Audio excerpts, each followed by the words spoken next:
Mais nous partageons votre souci, évidemment. Alors, Madame Blondeau, vous avez déposé une interpellation concernant la problématique du vélo, de l'accès aux cyclistes, sur la chaussée du Reux. Je vous en prie. Merci, Monsieur le bourgmestre. Monsieur Lechevin, Marc Darville, des aménagements en profondeur sont nécessaires et urgents pour certains d'entre eux sur les grands axes régionaux qui pénètrent dans la ville. On en parle de façon régulière et encore plusieurs fois lors de ce conseil. Pour la chaussée de Glun, des travaux importants sont prévus et vous avez dit tout à l'heure donc que ces travaux allaient commencer donc en 2019. J'aurais bien voulu savoir, et c'est la demande de certains citoyens, s'il y avait déjà des phases prévues pour ces travaux. Des progrès en matière de pistes cyclables ont été faits à la chaussée de Binge, mais restent insuffisants. Est-il prévu avec la région wallonne un aménagement avec bus en site propre? À la chaussée de Bruxelles, au-delà du carrefour de la route d'Ath, le cycliste est en danger mortel, vu la vitesse et l'absence de toute infrastructure. Est-il prévu également des aménagements pour ralentir la vitesse des véhicules et permettre aux cyclistes de se déplacer en sécurité? Et l'axe qui mène à Couem et à Jemap sont aussi très dangereux pour les usagers doux, dont les cyclistes. Qu'est-il prévu à ce jour? Les cyclistes sont en danger permanent sur la plupart de ces axes routiers qui pénètrent en ville par manque d'aménagement de sécurisation. L'absence de pistes cyclables les oblige à rouler le long de la bordure ou sur la chaussée. Régulièrement, des accrochages ou des chutes plus graves ou des accidents mortels laissant des séquelles à vie se produisent. Pas plus tard que le 5 février, je roulais à vélo sur la chaussée de Glun en direction de Mons et j'ai fait une chute au niveau de la bordure, entre la bordure et le tablier de la route, par absence justement de pistes cyclables et vu la boue et l'état déplorable de la chaussée.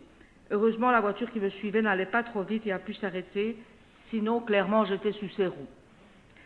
Je ne vous cache pas que, comme tous les cyclistes de Mons et environ, et ils sont heureusement de plus en plus nombreux, je risque ma vie quotidiennement. D'autre part, il me semble urgent d'avoir, dans le cadre des aménagements nécessaires de ces chaussées régionales, une politique globale de mobilité, si on veut en finir avec les bouchons énormes qui se produisent quotidiennement et qui altèrent la sécurité et la qualité de vie des habitants et de tous ceux qui viennent en ville travailler ou étudier. Je vous joins le témoignage d'une dame victime dernièrement d'un accident à vélo à la chaussée du Reux et qui en porte des séquelles. Mes demandes sont les suivantes. Y a-t-il à ce jour une demande d'aménagement réalisée au SPW, division travaux, pour la chaussée du Reux?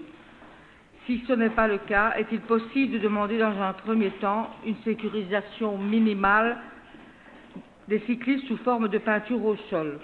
Dans quelle mesure le service travaux de notre ville peut-il suppléer pour agir plus rapidement que les services du SPW? Quels sont les travaux d'aménagement, légers, comme peinture au sol, ou plus lourds, prévus, et les phases de travaux sur ces grands axes routiers pour accroître la sécurité des cyclistes, mais aussi améliorer la mobilité en favorisant les infrastructures pour les transports en commun? Je vous remercie des réponses que vous pourrez m'apporter. Merci beaucoup, Madame la conseillère. Alors, deux membres du collège vont vous répondre successivement, Monsieur Darville et Madame Dejarre. Monsieur Darville. Voilà, donc en ce qui concerne le début des travaux, nous avons déjà eu des réunions, des travaux pour Glun, la traversée de Glun. Nous avons déjà eu des réunions avec le SPW. Ils doivent nous confirmer une date qu'ils ont donnée. Je dois bien, donc je répète, nous attendons confirmation. Les travaux devraient débuter en juin. Donc dès que nous aurons cette information, nous ferons une série de concertations avec les citoyens et d'informations pour développer l'évolution de ce chantier. Pour le reste de votre interpellation, il faut vous aiguiller vers Madame Dejarre. Madame Dejarre. Merci pour votre interpellation qui permet de nous parler des voiries régionales, puisque l'ensemble des voiries que vous citez dans votre interpellation font partie du domaine régional, donc des voiries sur lesquelles malheureusement On n'a pas la main mise, ni en termes de choix, hein, en tout cas pas le total choix des voiries qui seront rénovées, ni en termes de calendrier, ni en termes d'aménagement, puisque nous concentrons nos efforts budgétaires et les efforts de nos travailleurs sur les voiries communales sur lesquelles il y a déjà un potentiel de progression important. Néanmoins, on ne reste pas les bras ballants par rapport à ce qui s'est passé, puisqu'on doit quand même assurer la sécurité de l'ensemble des Montois, que ce soit sur une voirie régionale ou une voirie communale. Donc tout d'abord pour vous dire que le plan communal de mobilité est en cours. Donc on est actuellement en contact avec l'entreprise qui a remporté le marché.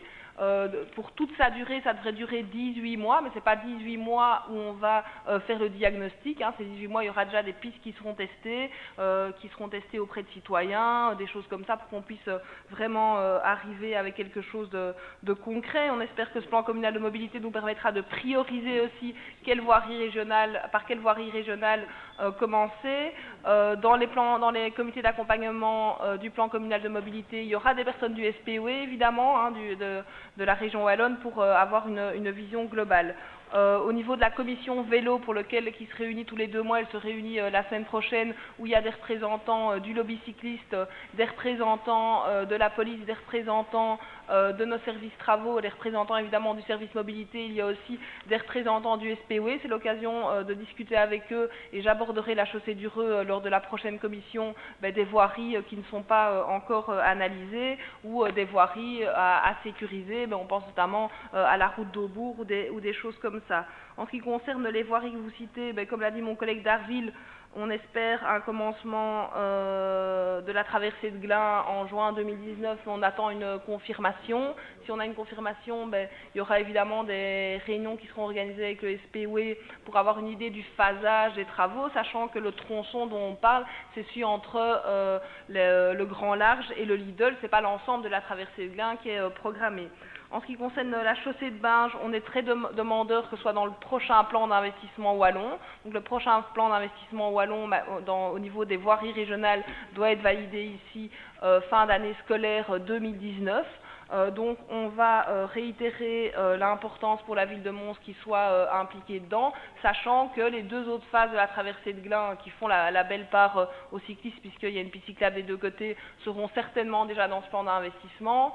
Et donc il faudra voir que la réfection du R5 sera aussi l'autoroute dedans, et donc il faudra voir quelque part si les budgets sont suffisants pour que cette voirie importante soit faite, mais c'est en tout cas la volonté du nouveau collège. En ce qui concerne la chaussée du Reux, il n'y a pas encore d'étude qui a été faite ni qui a été demandée. Je pense que ce qui est intéressant, c'est de pouvoir étudier le projet dans le plan communal de mobilité pour ne pas faire une étude en plus en parallèle, mais vraiment réfléchir à la chaussée du Reux dans ce cadre-là.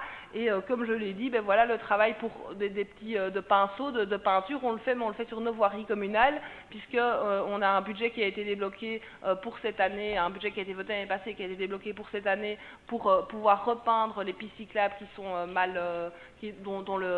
dont la peinture s'est effacée avec le temps. On a aussi un budget petits travaux, donc là où il manque un adouci de bordure et des choses comme ça. On travaille vraiment fortement avec le GRAC pour ça, hein, pour relever l'ensemble des problématiques, mais aussi on voudrait travailler avec nos propres travailleurs pour les encourager à venir à vélo. Et il y aura évidemment les investissements plus globaux sur les pistes cyclables dont on parlera plus longuement le mois prochain. Je vous remercie. Merci beaucoup. Madame la conseillère, vous souhaitez réagir? Oui, je vous en prie. Non? Non, ok, d'accord.